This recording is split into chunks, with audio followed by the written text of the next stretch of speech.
ہاں جی، میم کے نیچے ہیں دو زیر، دو زبر ہوں، دو زیر ہوں یا دو پیش ہوں، اس کو تنوین کہتے ہیں۔ اب میم کے نیچے دو زیر ہیں، تب ہم نے کہنا ہے کہ میم کے نیچے تنوین آ گئی ہے۔ تنوین والا حرف ہو، جو بھی حرف ہو، تو وقف کی صورت میں اس کو ساکن ہی کرنا پڑتا ہے۔ اب میم کے نیچے دو زیر ہیں، اب وقف کی صورت میں یعنی یہ جو گول دائرہ ہے یہاں پہ آیت مکمل ہونی ہے، یہ وقف ہے۔ وقف کی صورت میں جو آخر والا حرف ہوتا ہے نا، اس کو ساکن کر دیتے ہیں، یعنی کہ دو زیر جو ہیں اس کو ہم نے ہٹا دینا ہے۔ دو زیر کو ہٹائیں گے، پیچھے میم خالی رہ جائے گی، اس کے اوپر نہ کوئی زبر، نہ زیر، نہ پیش، کچھ نہیں رہے گا، تو گویا کہ وہ میم ساکن ہو گیا، کیونکہ جس حرف کے اوپر جزم آتی ہے اس کے اوپر کوئی زبر زیر پیش نہیں ہوتی، جزم آنے کی وجہ سے وہ حرف ساکن ہوتا ہے۔ اب ہم نے اس کی دو زیر جو ہیں وہ ہم نے ہٹا دی، تو میم ساکن ہو گیا وقف کی وجہ سے۔ تو پہلے ہم نے پڑھا ہے مختومن، آگے وقف مختوم، مختوم۔ نحمده ونصلي على رسوله الكريم، اما بعد فاعوذ باللہ من الشیطان الرجیم، بسم اللہ الرحمن الرحیم۔ السلام علیکم ورحمۃ اللہ وبرکاتہ۔ امید ہے آپ سب خیریت سے ہوں گے، انشاءاللہ جہاں ہوں گے ایمان اور صحت کی نعمت سے مالا مال ہوں گے۔ ہاں جی، تو آغاز کرتے ہیں ہم اپنے آج کے سبق کا دعاؤں کے ساتھ، تو چلیے شروع کرتے ہیں۔ اللہم صلی علی سیدنا و مولانا محمد وعلی آل سیدنا و مولانا محمد وبارک وسلم۔ رب اشرح لی صدری ویسر لی امری واحلل عقدۃ من لسانی یفقہوا قولی۔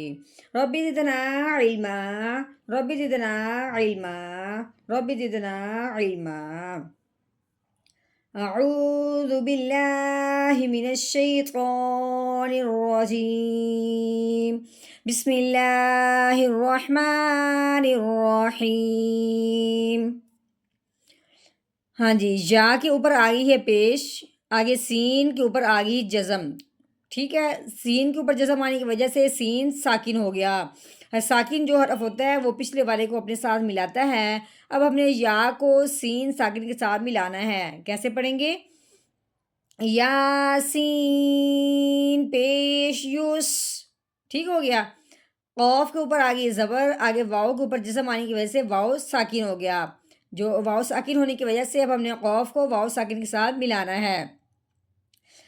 یہاں ایک اور بات سمجھنے والی ہے کہ جب واؤ ساکن ہو اور اس سے پہلے حرف پہ زبر آ جائے، واؤ ساکن ہو یعنی کہ واؤ کے اوپر جزم ہو، واؤ ساکن ہو، اس سے پہلے حرف پہ زبر آ جائے، تو پہلے والا حرف واؤ ساکن کے ساتھ ملاتے ہوئے نرمی کے ساتھ پڑھیں گے، نہ تو جھٹکا لگائیں گے نہ ہی لمبا کر کے پڑھیں گے۔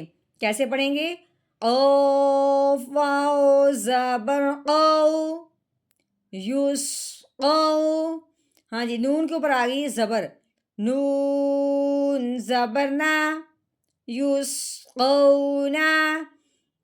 میم کے نیچے زیر ہے، آگے درمیان میں نون ساکن ہے، لیکن اس کے آگے را مشدد ہے، را کے اوپر شد آ گئی ہے۔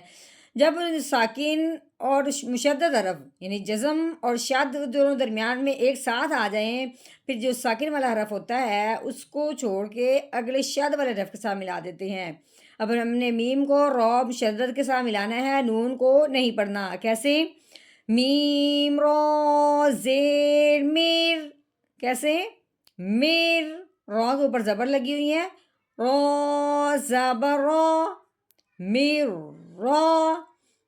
یہ ہا کے نیچے زیر ہے، یا ساکن ہے، یا کے اوپر جزم آ گئی، یا ساکن ہو گیا۔ ساکن یا ہے جس کی وجہ سے اب ہم نے ہا کو یا کے ساکن کے ساتھ ملانا ہے، ٹھیک ہو گیا۔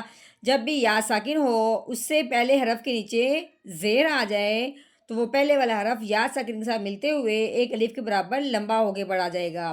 کیسے؟ حا یا زیر حی، میر رحی۔ قوف کے نیچے دو زیر، دو زبر ہوں، دو زیر ہوں یا دو پیش ہوں، اس کو تنوین کہتے ہیں۔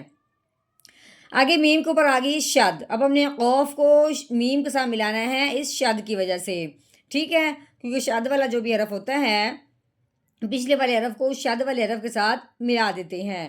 دوسری بات، اگر شد آ جائے میم کے اوپر